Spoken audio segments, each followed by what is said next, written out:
আমি মাননীয় মুখ্যমন্ত্রীকে কিছু বলার জন্য অনুরোধ করছি। মাননীয় অধ্যক্ষ মহোদয় এবং নবনির্বাচিত সমস্ত সদস্যা এবং আমার ক্যাবিনেট কলিগ এবং বিরোধী পক্ষে বিভিন্ন দল থেকে যারা নির্বাচিত হয়েছেন তাদের প্রত্যেককে আমি এই ঐতিহাসিক বিধানসভার পক্ষ থেকে, আমার পক্ষ থেকে, সরকারের পক্ষ থেকে অভিনন্দন জানাচ্ছি।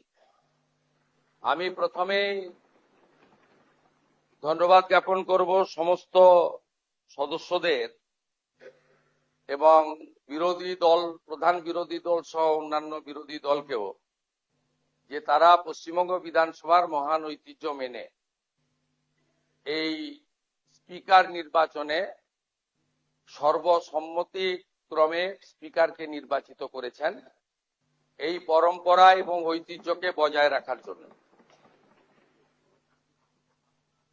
আমি আশা করব এবারের বিধানসভা পশ্চিমবঙ্গের মানুষের আশা, ভরসা, প্রত্যাশা পূরণের ক্ষেত্রে অত্যন্ত গুরুত্বপূর্ণ একটা ভূমিকা গ্রহণ করবে।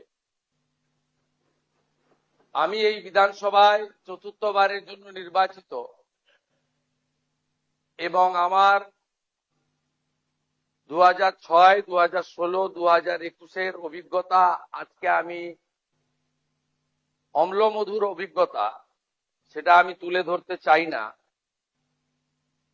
আমি চাই যে সমস্ত পুরানো যা আমাদের ভুল ত্রুটি বিচ্যুতি বা আমাদের যে সংসদীয় গণতন্ত্রের একটা বিরাট পরম্পরা রয়েছে, সেটাকে আমরা কখনোই দৃষ্টান্তমূলক হিসেবে না ধরে আমাদের সংবিধান, বিধানসভার নিজস্ব রুলস এবং বহুদলীয় গণতন্ত্রের যে পরম্পরা রয়েছে সেটা আমরা মেনেই এই বিধানসভায় অংশগ্রহণ করব এবং আলোচনায় আমরা নিজেদের মতামত রাখব।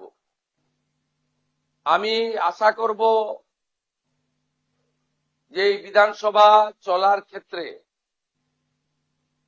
মাননীয় বিধায়কদের উপস্থিতি, প্রশ্নোত্তর পর্ব থেকে শুরু করে সমস্ত গুরুত্বপূর্ণ বিষয়ে আলোচনায় অংশগ্রহণ করা, নিশ্চয়ই বিরোধীদের প্রতিবাদ থাকবে, বিরোধীদের আবেদন থাকবে, কিন্তু প্রথম দিন থেকেই বিধানসভার কার্যপ্রণালী, বিধানসভায় বিএ কমিটিতে যা নির্দিষ্ট হবে সেই বিষয়গুলিকে বানচাল করার প্রয়াস থেকে তারা বিরত থাকবেন। আমরা চাই একটি নতুন যুগের সূচনা। ভারতবর্ষ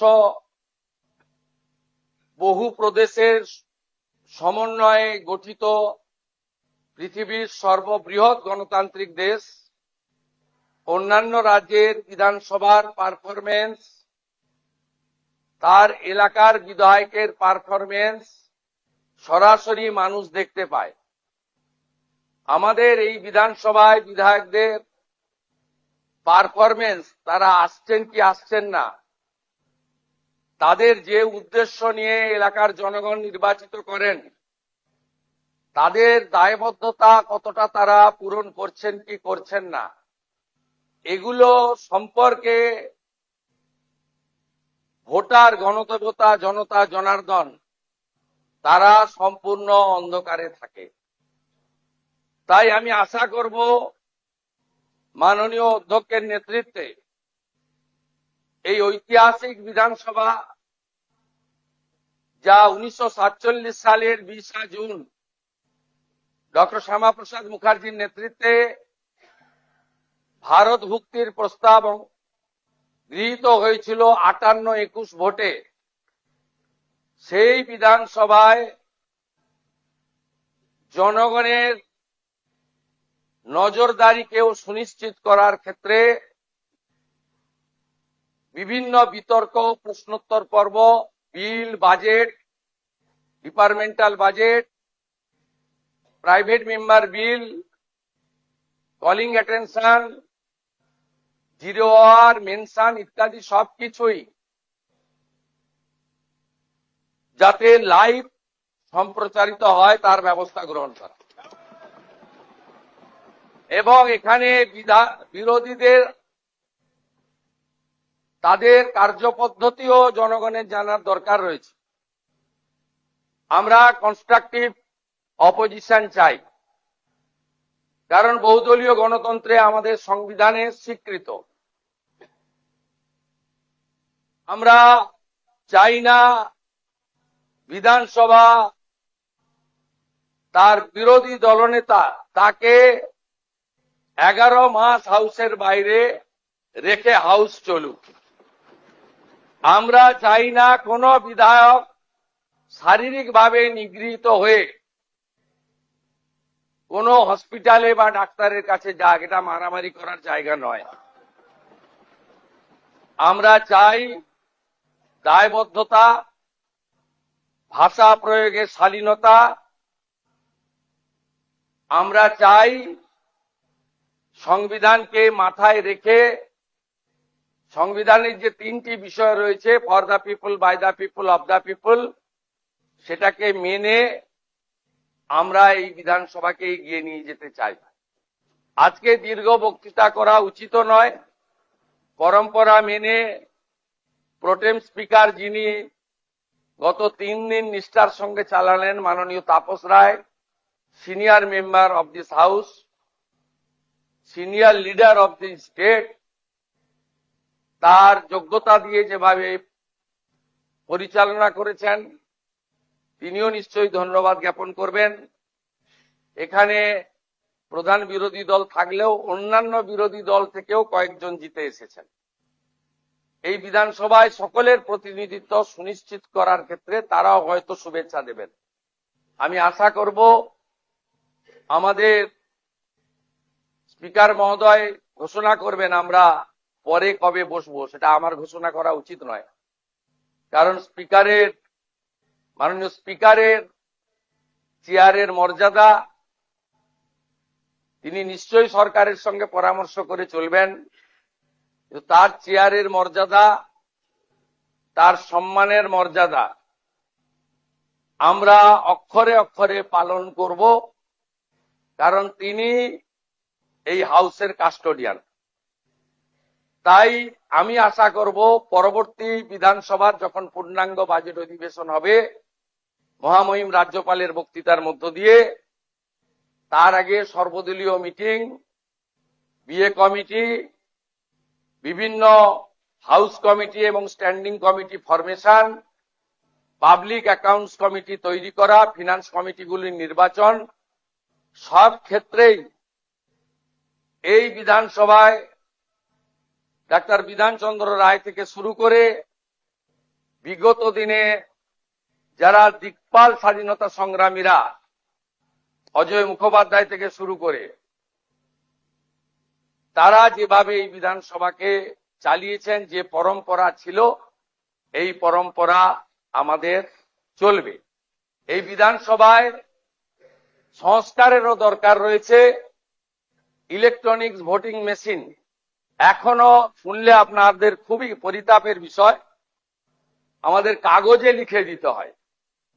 শুধু তাই নয়, মাননীয় অধ্যক্ষের নেতৃত্বে রাজ্য সরকারের সর্বোচ্চ আধিকারিকরাও আজকে এসেছেন এই ঐতিহাসিক ক্ষণের সাক্ষী থাকার জন্য।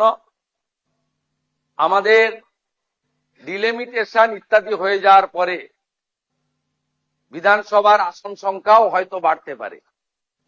তাই ভবিষ্যৎ পরিকল্পনায় নতুন বিধানসভা ভবনের প্রয়াসও অধ্যক্ষের নেতৃত্বে রাজ্য সরকারের সহযোগিতায় আমরা আগামী দিনে করব ইত্যাদি আমি আশা প্রকাশ করে বিরোধীদের আশ্বস্ত করতে চাই যে সংবিধানের পরিভাষা বিধানসভা সংসদীয় গণতন্ত্রে house belongs to opposition, final decision অধ্যক্ষ নেবেন, কিন্তু আলোচনায় অংশগ্রহণের ক্ষেত্রে সময় বরাদ্দর ক্ষেত্রে সরকারের ভূমিকা, সরকারি দলের ভূমিকা আমি পরিষ্কার করতে চাই।